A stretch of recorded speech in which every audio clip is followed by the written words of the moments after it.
The McLaren 720s has ascended to the top of our supercar class table, where both of its predecessors, the 650s and the MP4-12C, fell short.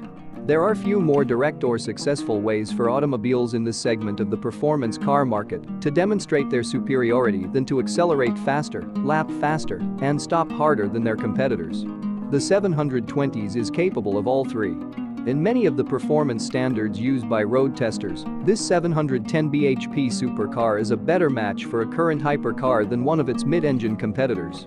It's also a supreme ergonomic triumph that flatters a boisterous track style more rewardingly than any of its predecessors, and it's unusually communicative and easy to drive. In 2020, McLaren introduced a McLaren 765 LT, a lighter, faster, and more track-focused variant of the 720s. The engine's power and torque were increased to 754 bhp and 590 pounds-feet, respectively, while the weight was reduced by 80 kilograms. It's a one-of-a-kind vehicle that also happens to be an Autocar Top 10 chart topper, topping our list of hardcore sports cars.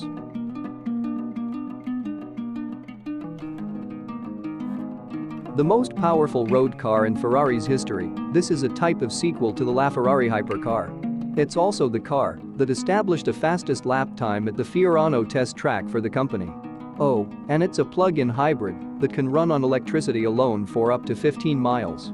The SF90 Stradale, on the other hand, is a totally different kind of Ferrari. It has a heavily revised version of the 488 pistas twin-turbocharged 3.9-liter V8, as well as a trio of electric motors that boost the Ferrari's overall power output to an astounding 986 bhp, allowing for a 0 to 62 miles per hour time of 2.5 seconds. It's a technological marvel, but despite the added weight from the powertrain, it's still as incisive, intuitive, engaging, and devastatingly quick as you'd expect from a mid-engine Ferrari. It's a plus that it's a comfy long-distance cruiser, and the idea of using it as a zero-emissions commuter car is funny to consider. The SF90 is incredibly encouraging as a roadmap for Ferrari's electric future.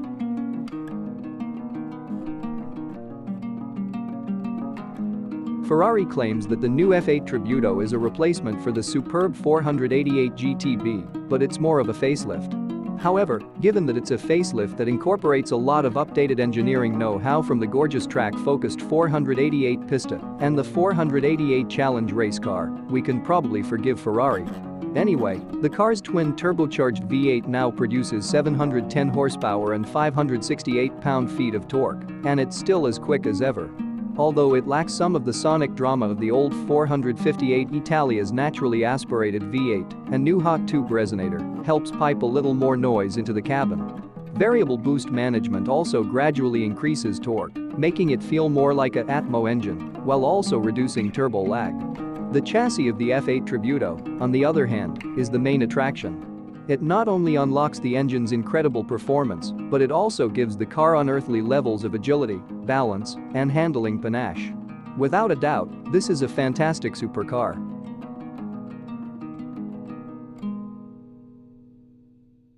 When it comes to making cars of pure combustive drama, traffic-stopping beauty, and savage, unconstrained character, only the world's rarest and most expensive hand-built automotive exotics can now truly compete with Lamborghini. The Huracan may be the company's entry-level model, but it's no slacker when it comes to outstanding aesthetics or its brilliantly crazy, naturally aspirated V10 engine, which excels in speed, responsiveness, and oral character in equal measure. Rear-wheel steering and torque vectoring are included in the facelifted Evo version, bringing the Huracan's performance closer to those of its McLaren and Ferrari rivals. The fact that you receive the 631 bhp engine from the old, hardcore Lamborghini Performante further cements this junior Lamborghini's status as a genuinely satisfying and engaging supercar. There's also a rear-wheel drive version of the Evo. Its beautiful V10 produces somewhat less power than its four-wheel drive brethren, but it adds a lot more character and dynamic appeal by removing the front driveshafts. It is without a doubt the best of the lot.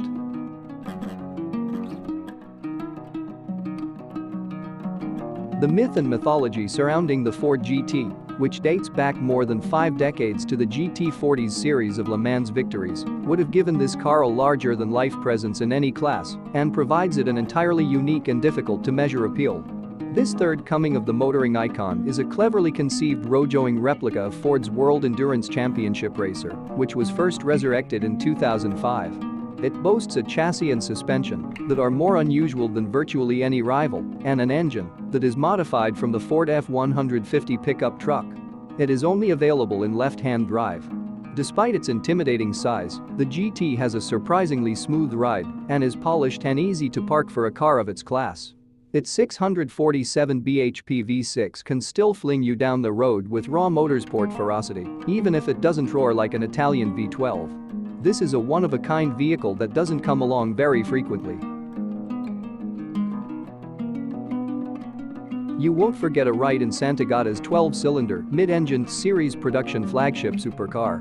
The Aventador's lineage stretches all the way back to the legendary Miura, through the Murcielago, Diablo, and Countach, and it's a car with the breathtaking looks and full-blooded naked ferocity to hold its own, even in contrast to its legendary forefathers.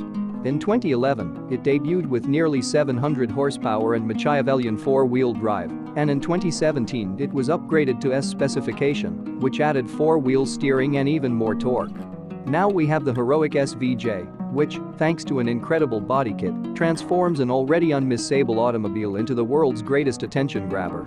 The engine, which produces 759 bhp at 8,500 rpm, is incredible, even if the paddle-shift transmission isn't always up to par. Although it has evolved greater handling delicacy and balance in later life, it still feels massively broad on the road and is still a sledgehammer of an instrument on the track. What about drama? Off the charts. Although it's created by a Midlands firm that no longer has anything to do with him, this ultra-low volume, hand-built British supercar has the name of the guy behind the legendary late 1990s M12 sports car.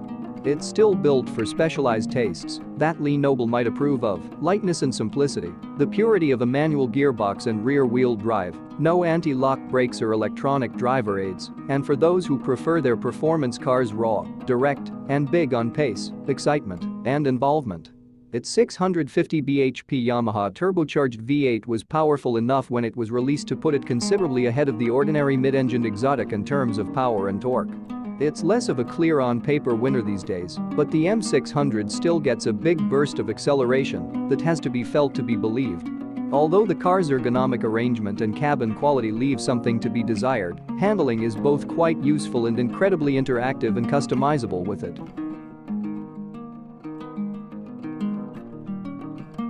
When Aston Martin unveils its own mid-engine counterpart to the McLaren 720s and Ferrari F8 Tributo, the Vanquish brand will be revived.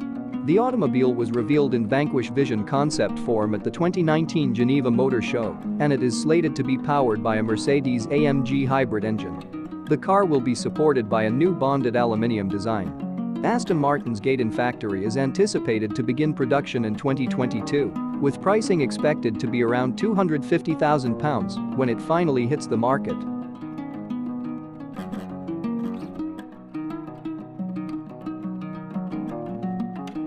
The Valhalla is referred to as Thesan of Valkyrie by Aston Martin, but that does not imply that it is a lesser supercar. It may not use the same Cosworth-developed V12 as its bigger brother, but power should still top 800 bhp. It's evident that Aston Martin has the Ferrari SF90 Stradale in mind. It'll have a carbon fiber architecture that's akin to the Valkyries, as well as active suspension and aerodynamic architecture. However, Aston claims that it will be more practical in the actual world.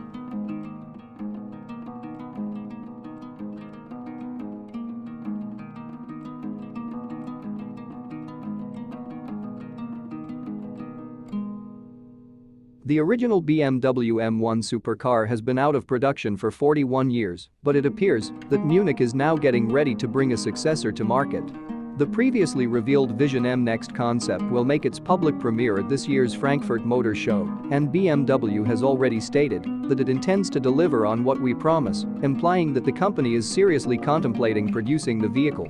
According to insiders, the automobile will most likely be presented as a limited-run variant prior to the debut of the second-generation i8. A four-cylinder petrol engine situated behind the driver is expected to provide power, which is supplemented by two electric motors for a total power output of 591 bhp. Its 0 to 62 miles per hour time is expected to be under 3.0 seconds, and an electric-only range of more than 62 miles is expected.